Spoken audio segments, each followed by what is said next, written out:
Well, hey there, friend, and welcome back for another episode of the Your.Hair.Mentor podcast, where I'm your host and your hair mentor, Crystal Green.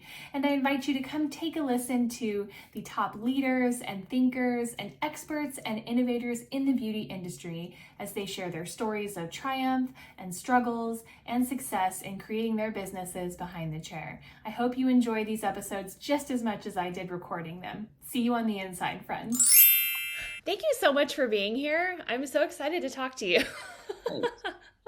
I'm having a little bit of like fangirl things going on here. Uh, no worries. Yeah, I wouldn't bother yeah. with that. What's that? I said I wouldn't bother with that. Oh, well, I have to say, when you were on What Not to Wear, and that started, was like the beginning of my career. So That's it. watching you was really fun because I think it made me realize that it could be a really fun, interesting career too. And it didn't just have to be working at the place in the strip mall. So, yeah, no, so I'm very inspired and happy to chat with you this morning. Thanks for having me. Um, I had to narrow down my list of questions like quite a bit because I'm like, I have so many questions. I have so many things I could ask you. Well, Um, ask but me true, whatever you want. Wonderful. So, I mean, truly, Nick, the reason why I reached out to you was a post that you made recently. Hmm. Um, it was about how to stand out in this industry and like find your voice and your brand. And so, first of all, I'm curious, how did you do that for yourself, and what did that look like? Because you've done many things. Well, I think that when I started my journey in hairdressing, the idea was that I would be as good as I could be and try to be the best that I could be. So thankfully, I worked with a lot of great people. I managed to get myself in a position where I was working with some of the best hairdressers, working for Vidal Sassoon, then working for Weller full time as an educator. So I worked with some of the great companies. And for me, the idea was you just have to kind of follow a couple of people that inspire you. Mhm. And then once people started saying that I was just like my idol, was the beginning of me starting to learn how to become me. Because I think that when you start, you need some role models. And I used to follow, people that I admired, and they became my role models. And in some ways, I would mimic them because they were my role models and I like their style. But as soon as somebody gave me the compliment that I was just like one of my role models, that was the beginning of me starting to understand that it was time for me to be not number two, but to be number one and be me. So Okay. that's kind of how I've managed to develop and evolve, you know. And I recommend that we can teach people technical skills. We can teach people all of that kind of good stuff, but artistically, sometimes you just learn by watching and by absorbing and through osmosis. They're the kind of Absolutely. untouchable things. So uh, having a couple of idols and people to look up to is a great thing, and it helps it helps you to develop who a certain style for yourself, and then of course you can kind of continue on that journey. I've never wanted to be a copy, so I don't believe in copying. But this is a pretty competitive industry, Hmm. and you do have to create your point of difference. And I think your point of difference really should, kind of be through your work and through the style of work that you do. So Hmm. it's an ongoing process, and it never really stops. And certainly even today, we're still trying to reimagine who we need to be, because as you get older, the world changes around you, and then you have to continue to reinvent yourself, which Uh, is where we're yes. at today. Absolutely.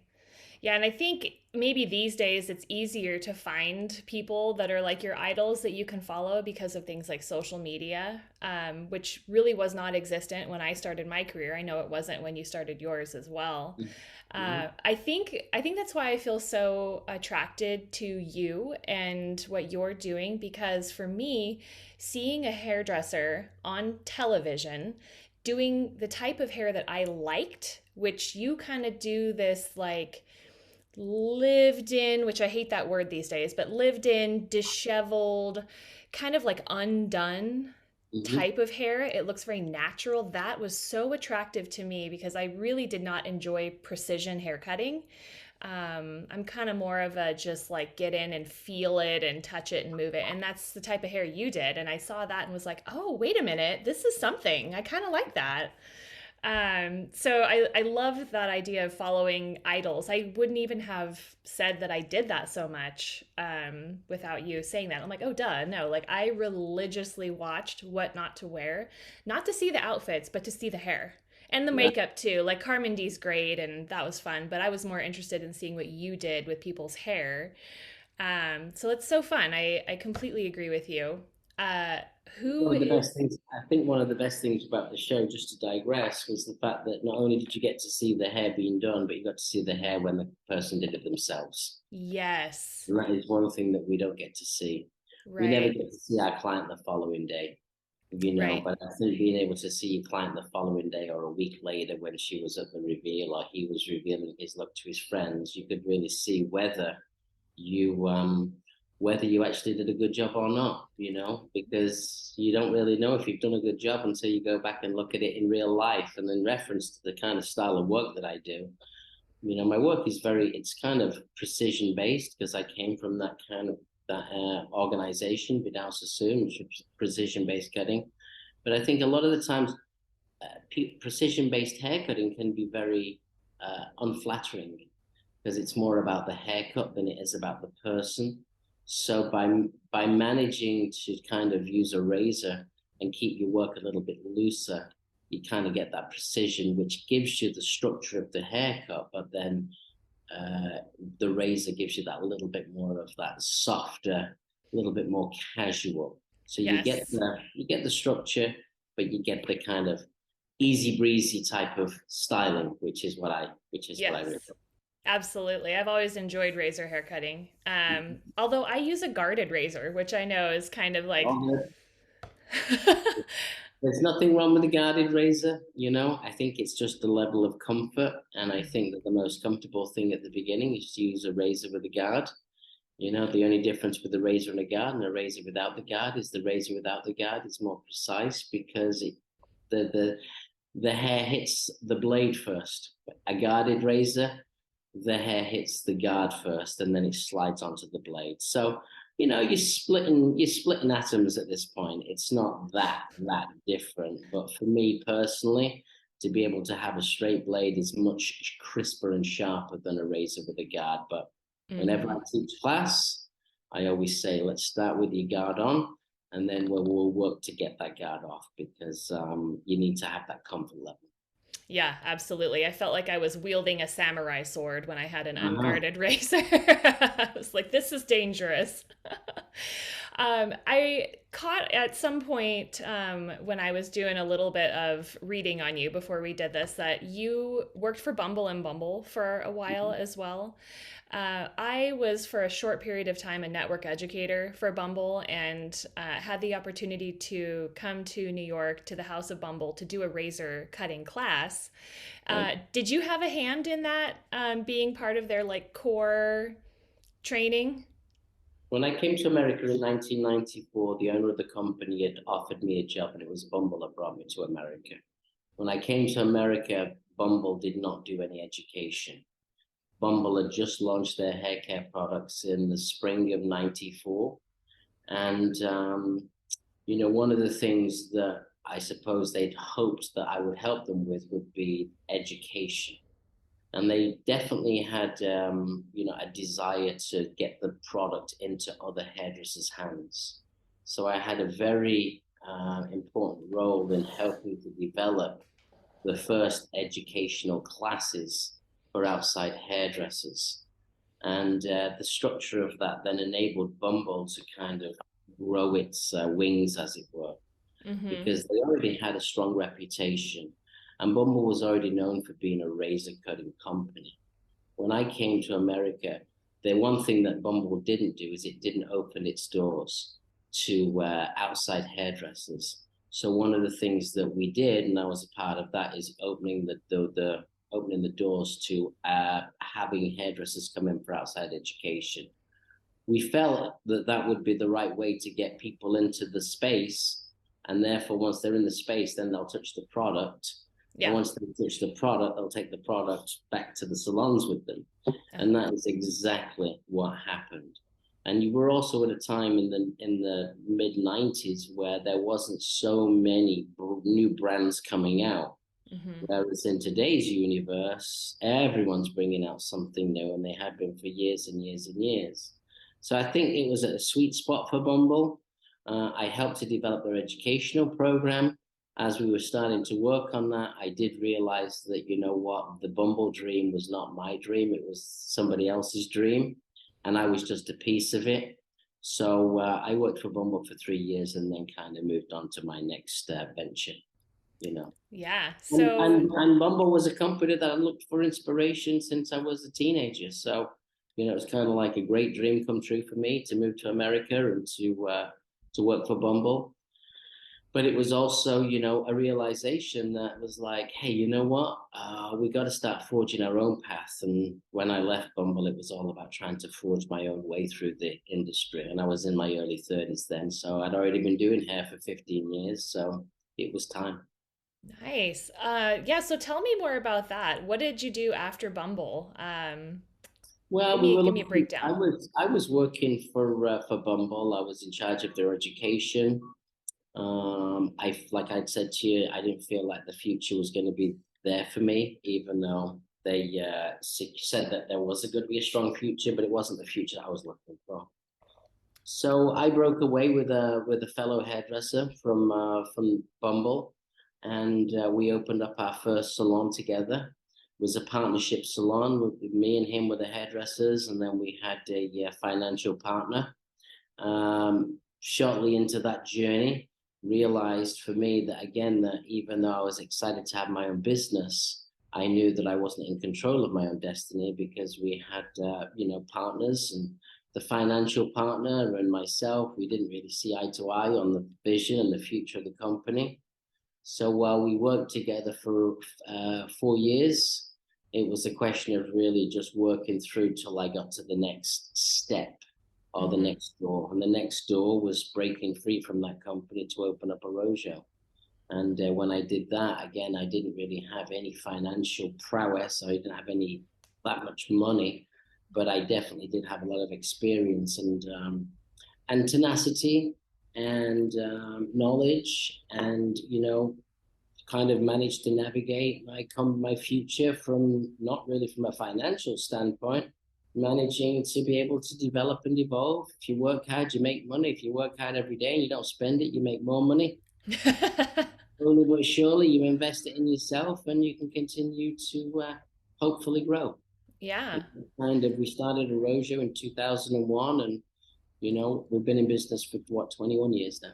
Wow. And so what does the business of Arrojo do? Well, we have three different companies. One company is the salon side. Well, three different divisions. There are three companies. One's the salon division, one's the product division, and one is the education division. So the three different companies are focused on those three different aspects. You know, the pandemic obviously destroyed most businesses and damaged my business greatly. So for the last 3 years, we've been trying to re-navigate and Mm. navigate through some really difficult times in an environment where there's really not that much help, especially Yeah. not for salons. And there really isn't that much support out there because people don't really understand what we do. You know, Right. when you have a big business that has been built on personal care, and then you're living in New York City, which was the epicenter of the pandemic, and now all of a sudden personal care becomes something that, you know, you're not allowed to do because you can't be within 6 feet of each other. It's pretty devastating as a business owner to have to experience that, but we continue on our journey and see how we go. It's been a lot of Yeah. changes, and you know, it's certainly not business as normal. It's really business kind of like, all right, where do we go now? How do we manage this process? How do we get to that next step? And what is the future look like? Because the landscape has completely changed. Right. So you have the educational side of Arrojo. I know you do some sort of continuing education series, like the Mondays thing, which I want to talk to you about. But do you also have a full-fledged like beauty school where you start Yeah, people from scratch? yeah, we have a fully fledged beauty school. It's called Arrojo Cosmetology. We're changing the name to Arrojo Academy. Mhm. We do cosmetology program, we do barbering program, and we do aesthetics program. Yeah, so that's our fundamental school. Okay. And that exists. We had two, we're now back down to one. Um, we also do advanced education, and we also do a lot of education to support our product. So Okay. we are in the business of fundamental education and advanced education, and we've always said that Arrojo is an education culture company. So Mm-hmm. education's always been our core, Mm-hmm. you know. But again, as we look to the future, we're looking to see what the changes are going to be, and I think there will be lots of changes. Yeah. So I know a lot of people have talked about during the pandemic, there was, what was the term that was used? It's like the great resignation, right? Have you Uh-huh. heard that term where it's like 15 to 20% of people in all industries left and never came back? And I'm Mhm. sure that's what played into part of maybe your salon. Like, did you have stylists that left the industry and didn't come back? Or was it just more like Well, the I think customers that weren't there? I think you have to look at New York in its own uniqueness because it is. Yeah. Okay. Yeah. Number one, it's the most expensive place to have a business. Number two, it's a vertical city. So it's a small footprint, but we live floor on top of floor on top of floor on top of floor, you know? And, what do you need to have a salon? And the other thing is, number three is, most people who live and work in New York don't come from New York. It's a destination point for many, many people. So, if I go back to the week of the pandemic and when they started with this whole pandemic stuff and shutdowns, a lot of hairdressers went back to where they came from. Mm, And they never came back because you go back home for 2 months. Why are you going to come back again? You've just been home. You've given up your apartment. You've given up all your stuff. So you had phase number one where you lost a lot of people that were from different parts of the country. oh, That okay. was number one. Number two, you're literally almost 4 months before you can get back into work. Hmm. And a lot of people decided that, 4 months to reflect and think. And I'll tell you what I believe. I believe people are still doing hair at home. So as soon as you do a client at home, you're never going to send that client back to the salon. The client's going to give you $100, or the client's going to give the salon $100. You'd be a fool to not take the $100 yourself. Right, Yeah. So right. I think that happened.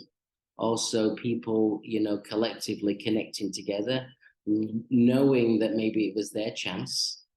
A lot of people opened up new businesses here because guess what? There's so much empty space, and Mm, everyone's clamoring to fill the empty spaces. mm-hmm. So, if you want to open up a salon on the second floor of a building, there's loads of empty spaces now on the second floors of buildings. Yeah. So we lost about 40 hairdressers, when it was time to come back. Wow. And then the final thing is clients are still not back in the city. So they're Yeah. already gone. I mean, like we're people have no idea. With the business that we're in is the relationship business. The minute the relationship's broken, you've lost your client. Yes. Clients are Yes. very loyal. But Mm-hmm. clients are not that loyal that if there's a pandemic and they're not going to get on the train to go to a city where you're not allowed to be around people because you might end up getting COVID, Right. Right. whatever it may be. Yeah. You know?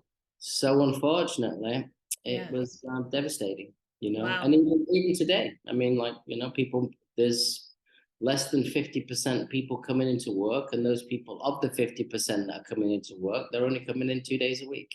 Wow. So you're talking about a massive, massive population shift. Right. And when you have that kind of a population shift, you lose all your clients. Do you keep in contact with any of the stylists that might have left New York City to go back to where they were from? And do you have any idea, like in those communities, has there been kind of a boost in salon business and industry because of that? Do you Well, know? I don't keep in touch with any of my stylists because I'm too busy trying to navigate my business. And once you go, you go. Yeah. You know, I Okay. don't have time for small talk. And I also know loads of salons in this country that are in the suburbs, and I know that their businesses bounce back pretty strong. Mm-hmm. So Yeah. if I got a salon in New Jersey, and all of a sudden the people that worked in New Jersey came to the city to get to work, and now they're not coming to the city to work, they're going to go to salons in New Jersey. So Right. that's Right. logic. I believe in logic. Yeah. Yeah. No. The reality is salons in the suburbs have fared better than salons in the inner cities. Right. Most inner cities today in this country, yeah, dealt with the pandemic in a way which was devastating for business. Mm-hmm. They are now crime ridden, Mm-hmm. yeah, so they're dangerous. Right. And the mentality is why bother going into a city which is dangerous and disgusting? Then I can just stay locally. So, we're like, salons in these inner cities have been completely forgotten and no one's representing them. Wow. And it is what it is. Wow. So have you seen a change in the amount of people that are applying for beauty school? Like with your program or Again, not statistically, we're about even from what we were last year and the year before.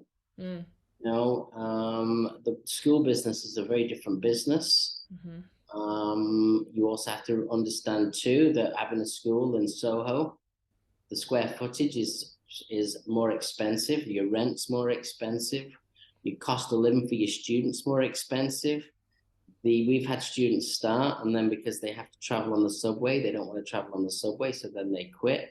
Mm, So what used to be attractive is less attractive today. What used to right. be attractive was a great inner city, vibrant, busy, all of that great stuff. New York used to be the city that never sleeps. Right. They put it to sleep for 3.5 months, and they're still trying to get it back open again. Trying to wake back up. Yeah. Man. Well, I will say there's one thing going for hopefully city salons is that the salon industry in general right now is experiencing, I think, kind of an elevation, or at least like looking like there's an elevation in the industry where it looks like you can be quite successful as a hairstylist based on what you can find on social media and what people are putting out there. And I think it's more attractive now to people coming into the industry than it ever has been. Why?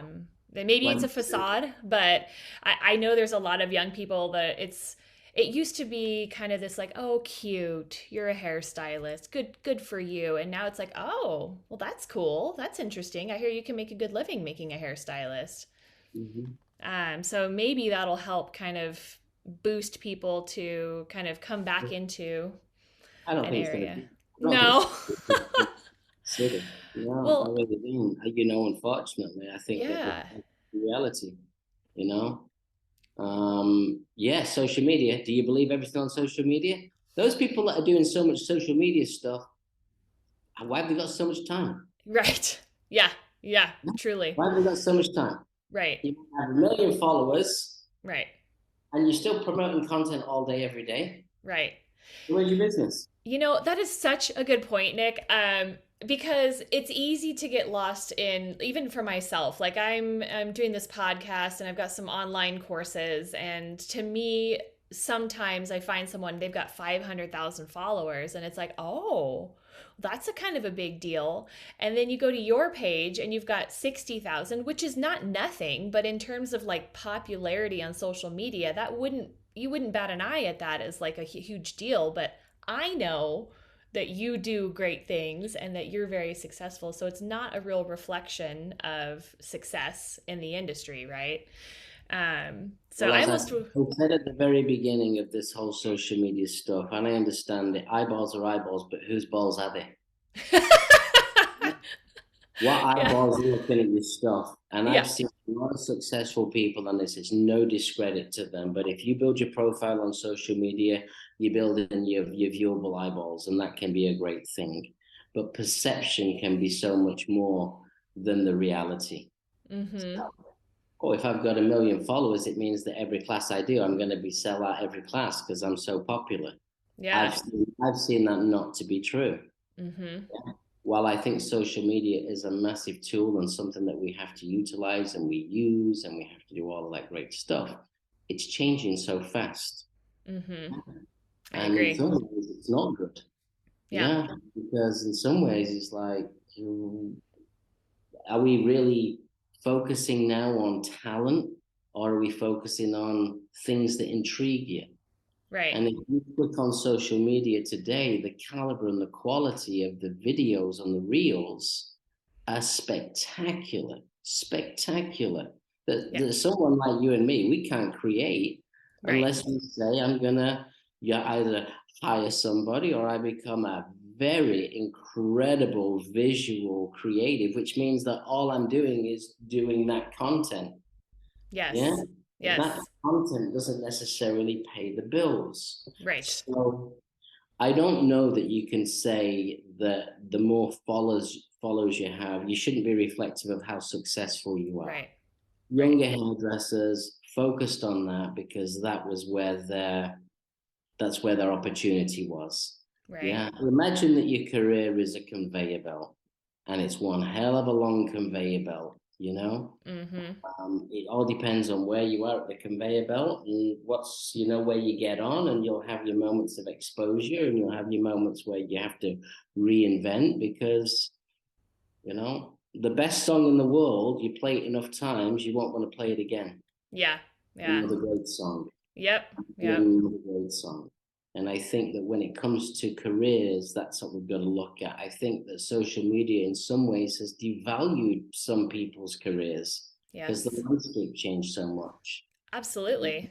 Yeah. It's it all depends what you're looking for, and I mean, I obviously try my best to do social media. I think it's important, it's critical for the business, but I don't think it's the only thing, and it's not just like the only tool in the toolbox. Right. Right. Yeah, it's hard to build true relationships with people on social media, and that's what our business is, like you said, is relationships. So, I can't answer every post and after you're answering everyone's thing and doing this whole thing. It's like that just doesn't inspire me. yeah. When somebody writes to me, I'll write back a quick thing, but I ain't got the time for that. I'm too busy doing business, Right. you know? Yeah. So, you talk about New York is almost, you're like kind of disenchanted sounding when you're talking about life and business in New York. I'm curious, do you see yourself staying there long term, or But what are your no, I don't feelings? know. I mean, I don't know if I'm disenchanted. I'm just realistic. Yeah. Good point. Good point. There's nothing Uh-huh. disenchanted about being realistic. You can walk out on the street right now and you'll see, instead of there being 100 people that you can see, you'll see 10. Wow. But the rent didn't change. Okay, the rent didn't change. The bills didn't change. In fact, they've all went up. Oh, And the cost of business has gone up.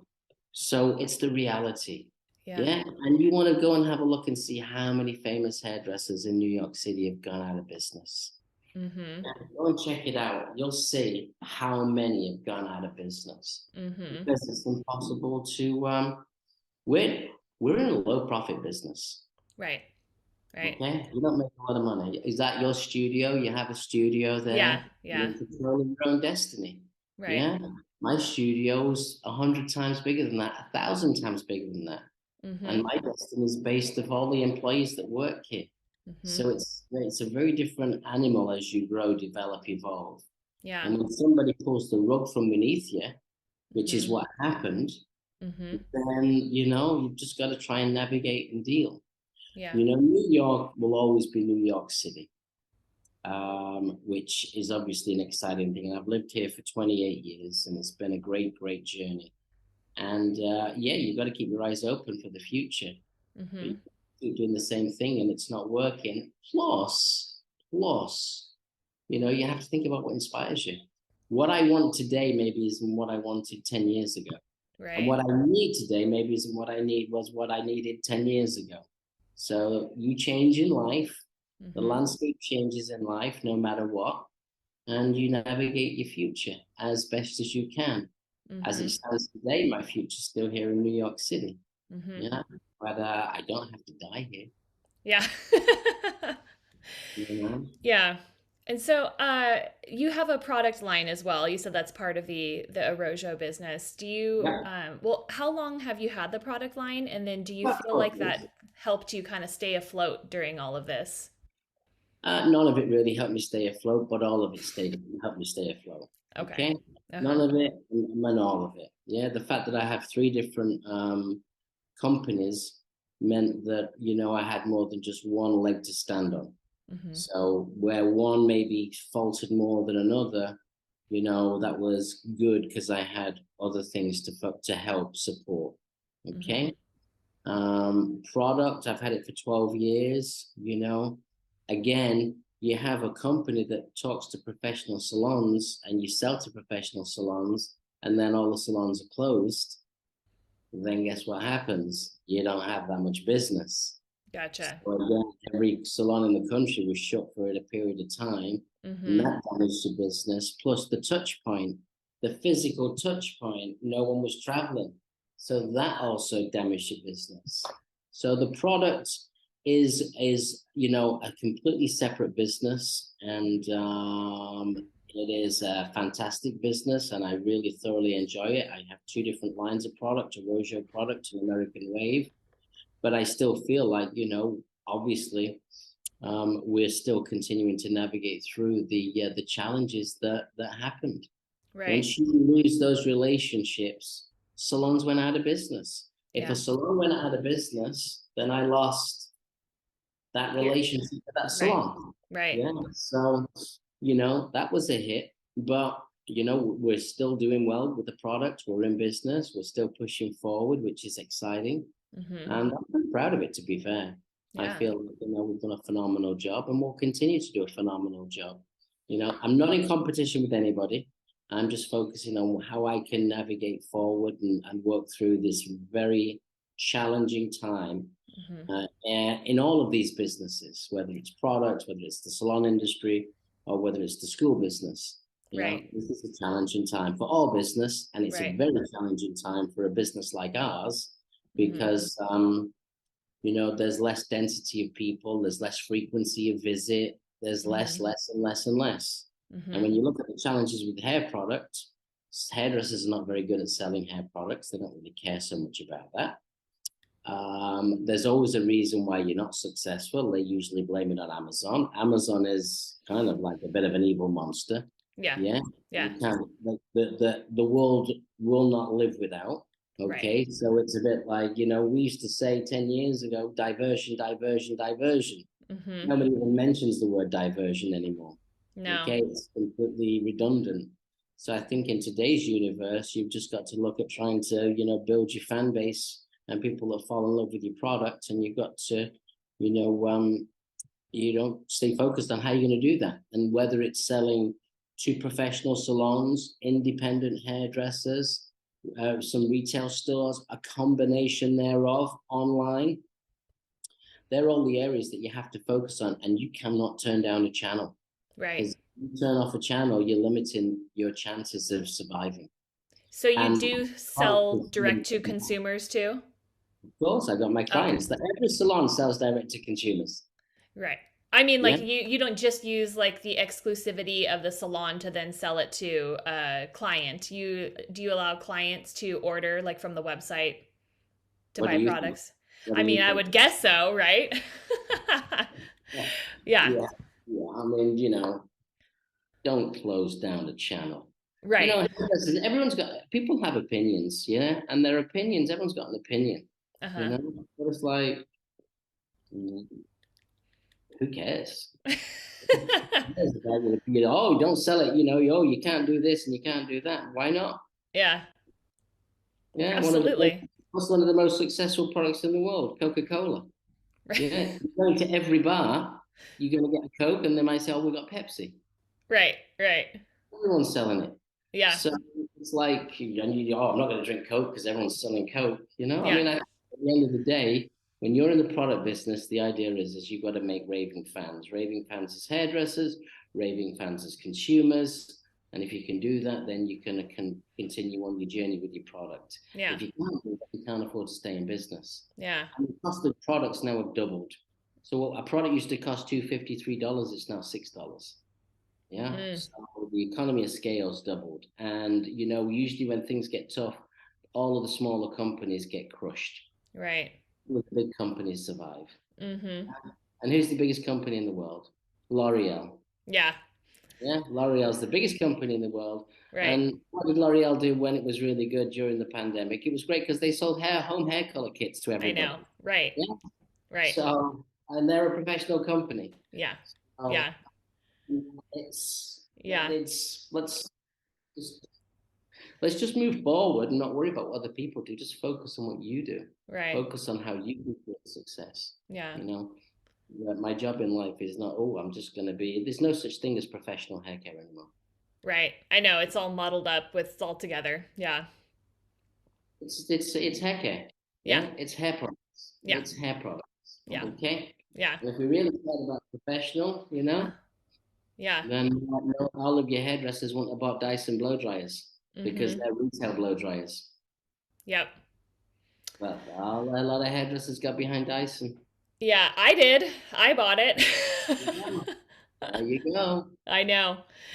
Have you seen that new style of hair dryer and curling iron and flat iron that's come out from, I believe it's called Hair Buron? Have you No. heard of this technology? I don't know. I don't know. It seems too good to be true what they're What promising, but they're massively expensive, and is it?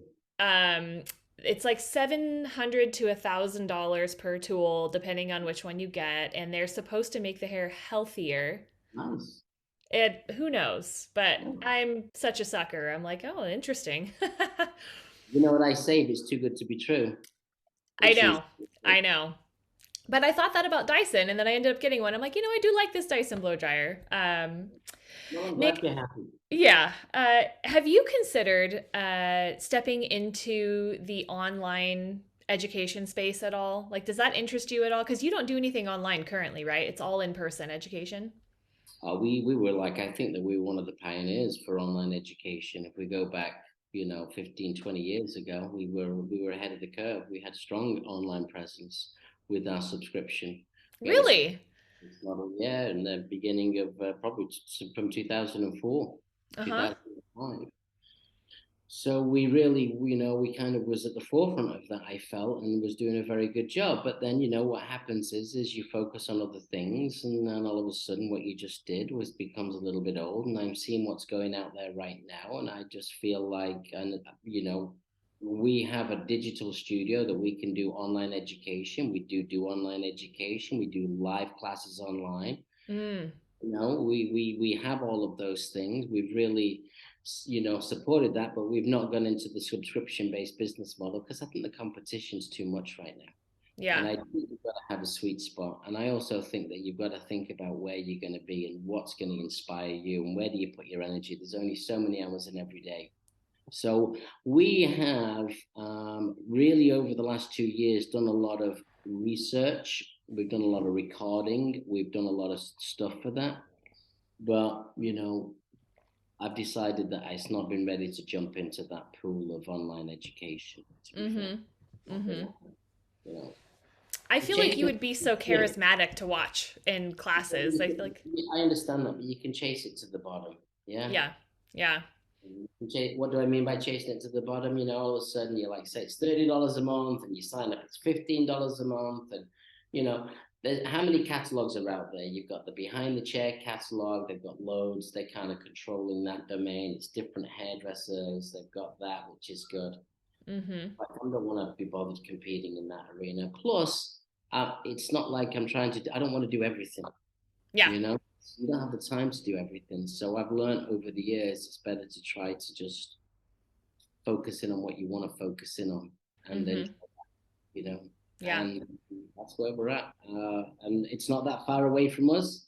Mm-hmm. I could put digital education on the platform tomorrow. I've got probably a year's worth of educational haircuts and stuff already filmed. Right.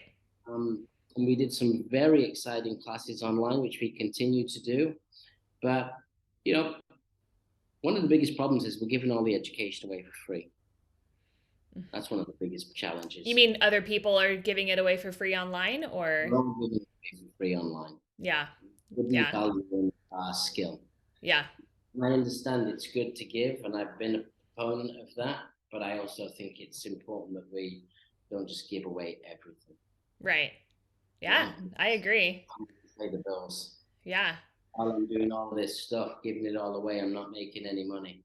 Yeah. You know, so So, and I don't given all of this information, I'm curious. I was going to ask this question anyway, but now I want to know specific to your area in New York City. How do you coach your new stylists that you're training in your beauty school to start their businesses? What would you say is like the most important thing they focus on as they venture into this world? getting clients. Yeah. It's that simple. Mm-hmm. Don't have the ability to get clients, what's the point in being a hairdresser? Right. Yeah. You Yeah. know, and I think that you've got to go out, you got to wake up every day and say it's my responsibility to build a client. It's not the salon's responsibility. Yes. It's your responsibility to get your client. Mm-hmm. Our industry is going through a major transformation. Mm-hmm. We're at a moment in time where uh, the last 5 years, independent hairdressing has really taken a major influence, and it has diminished the amount of salons that have employees. Yeah, Mm-hmm. the phone or the personal device has made as and social media has meant that anybody can be found anywhere, and there's complete accessibility. So in the good old days, you'd build a clientele, and if you left, you'd lose half your clients. So Right. you stick around. Yeah. Today, people build a clientele and bounce as soon as they've got some people. Right. Yeah, which is very self-defeating for the Yeah. salon ownership. Yeah. Yeah. So one of the biggest things in our industry now is that we have this big mix of independence and autonomy. Yeah. Mm-hmm. You also then mix that with the labor laws when you have employees. The labor Mm-hmm. laws are very, uh, they're impactful. Mm-hmm. Plus, the hourly wage is impactful. It's high. You got to train your employees. It costs a lot to train them. You got to provide health insurance. You got to provide all of this magical stuff. And at any point, your investment can leave at the Yeah. whim of themselves. Yeah. So, I used to say to get one great hairdresser, you'd have to train 10. Mm-hmm. Well, now, you know, you train 10, that one great one might leave within 6 months. Mm-hmm. So now it's a very difficult prospect. I think the industry needs to have a self-reflection moment. I think so too.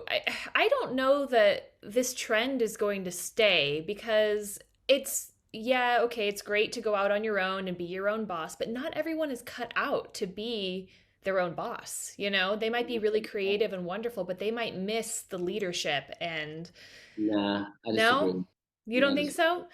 I mean, because here's the thing. So I'm independent. I have my own studio. I Exactly. really miss some salons that I used to work in for the camaraderie and the idea sharing and just the social aspect of it. And if I could find a salon that I felt was my vibe, I would Hmm. probably go work there. Yeah. Well, you wouldn't. You'd probably rent space there. Right. You wouldn't Right. go work. That's true. And that might be because where we live in Reno, Nevada, there seems to be more booth rental. That's kind of more common in like smaller cities and suburbs, right? In larger cities, they tend to be more commission or employee-based salons, right? I think all that's changing. Really? I think all that's changing. Yeah. Mm. Man, it's kind of sad. Like I have these romantic memories of, big thriving salons where you walk in and there's just this like energy in the air of everyone doing hair and everyone's feeling great and getting pampered and salon suites are quiet. They're awkward, quiet hallways, full of people doing their own thing and these closed Yeah, doors. I've never been a fan, and I'm still not a fan. Yeah. I don't Yeah. believe someone speaks of the future. I think that, independent hairdressers working together is the future. Mm-hmm. That's what I believe is the future. Meaning And like booth renters or like people collaborating to own salons together? no, I mean, I think let's get rid of the word booth renter because it sounds so disgusting, It does, especially I in, agree. yeah. I think independent artists working in environments that allow people to be independent. Yeah, Mm-hmm. allow people to be independent, but also provide the framework for camaraderie and Mm-hmm. connectivity. So we have a salon in Brooklyn that we are transitioning. It's called Studio. It's a membership, and it will be exactly what we're talking about. And we'll Oh, see whether we can develop that concept and see where that goes. okay. Because Meaning I do like, believe I think people should work together. I think it's important for you to work together. I don't like the idea of being on my own little room on my own. I'm mm-hmm. not inspired by that. I think we need to be around each other. I also think from the environment and it's great to have creativity around you. Yeah. Yeah, so I do believe that a membership club is coming, and that's what we're trying to create. That's what our goal is and our vision. I love that idea. So So clients pay a membership fee to belong to that salon you or know, hairdressers pay to be a member of an oh, environment that they can then rent space in the wow. environment to run their own business. That is That's the future. fascinating, Nick. Oh my gosh. I love that idea. That's So that's just take very yeah. take away all the walls and let everybody become a member, and they have to join. And when they join as a member, you have the ability to at least edit what you like and what you don't like, and you can have a code of ethics, rules of conduct. This is how what we're cultivating. And I think in a respectful, cool environment with everybody independent, I think you get the best of all worlds. And that's really where I think the future is. I think that's really, really fascinating. Yeah. I've not heard of anyone doing anything like that. There's a Wow. few people out there that have been doing this, and I think, Yeah. they've been doing it pretty well. And obviously, nothing's new, everything's borrowed. The Mm-hmm. question is how you put it all together. Yeah. Yeah, Yeah. it's like you can go into the same store and you can put clothes together differently than the way I would. So in our industry, we just can put things together differently and make it like maybe just that little bit more unique for your idea and concept. Yeah. Yeah, Wow. Well, that is so awesome. I just have one more question for you because no the problem because I got one more client and knock on the door okay. said that my client. Okay. Let's do it. All I want to know is what does time off look like for you? Because it sounds like you don't have any. I don't have any time off. I work Yeah. 7 days a week. Yeah, so I don't look at my life as I don't look at it like there's a job and then there's off time. Mm, I look at it as just a journey, and I got lots of stuff to do. mm. And work-life balance, I don't know what that is. I think if things are going really good, you don't care about work-life balance. If things are going bad, maybe you might care about what they call work. Yeah. But ultimately, at the end of the day, it's like what floats your boat. And for me, I've been very fortunate that I've done really well out of this career. And even though these times have been difficult, we're navigating forward, and you learn to love the difficult times as much as you learn to enjoy the successful times. I There's don't think you're you never fortunate. learn, I think you you're never driven. learn. Well, I'm driven, but you never learn when everything goes well. You learn when things don't go so well. Mm-hmm. So I look for the, I look for the good in the challenge. Yeah, Mm-hmm. and listen, my happiest moments are when I'm with my family and my kids are happy. And you're only as happy as your least happy child. So that's where how I, that's how I operate my life. I'm gonna write that one down and use that for later. You have Well, kids? thank you so much Do you have for chatting. Oh yeah, I have kids. Yeah, I have a 5-year-old boy and an kids? 8-year-old girl. So Yes, it's so true. If the Wonderful. 5-year-old boy is not happy, the whole family is not happy. There you go. There you go. Well, it's been a pleasure chatting to you. Seriously, like major pleasure. You are inspiring. I knew you were driven. I knew you were talented, but I did not know you were so driven. So thank you. I'm going to tidy this up and post it. I'll share it with you when I do, and I'm excited to see what you do with this membership-based salon. I'm See very what intrigued. happens. It's called Yes, studio. All right. video. I'm gonna go look it up. Thank you so much, Nick. Have a wonderful day. Bye-bye. Bye bye. Thank you. All right, friend. Well, that's a wrap for this episode of the Your Hair Mentor podcast. It has been my pleasure to be here as your host. Again, my name is Crystal Green. And until next time, my friend, as I always love to say, have a wonderful hair day, and I'll see you then. Okay, bye.